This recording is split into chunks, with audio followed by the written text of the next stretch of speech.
My name's John O'Mara, and I'm a professor of physics and astronomy at St. Michael's College in Vermont. And I want to tell you today why the film canister rocket, understanding it, is critically important to understanding how the universe works. Now that may sound a little bit of a stretch, but I think it's going to work. So how does the film canister rocket work? Well, we have two things in the film canister rocket. We have water and we have an Alka-Seltzer antacid or something like that. You can also do the film canister rocket with baking soda and vinegar. It just doesn't matter for the purposes of how it works. What happens is that the Alka-Seltzer has carbon dioxide all locked up into it. And when you add the water to it and put the cap on, the water mixes with the antacid and releases that carbon dioxide gas. Well, so what? Gas is in a form of matter that's zipping around, and when it's zipping around and hits the walls of the canister, it experiences a force.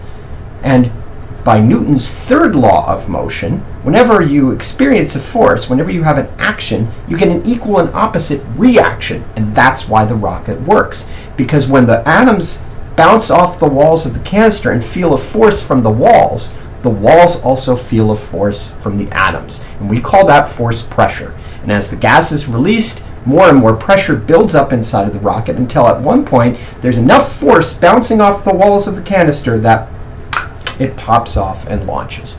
Now, what does this have to do with understanding the universe? Well, this exact same principle is how rockets work.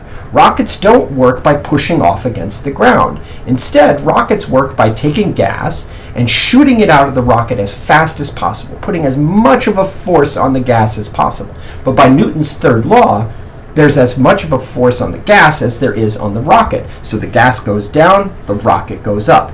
What does this have to do with the universe? Well, it just so happens that one of the rockets launched 27 years ago today. Today is April 24th when I'm recording this. 27 years ago today, the Space Shuttle Discovery went up and took the Hubble Space Telescope and put it into orbit.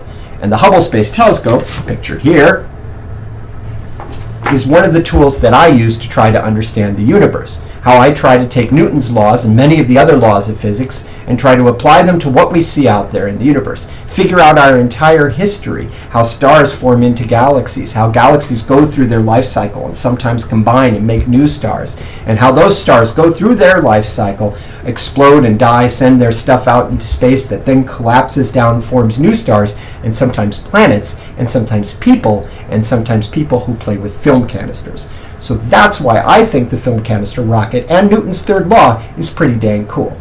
Thanks for talking to me. See ya.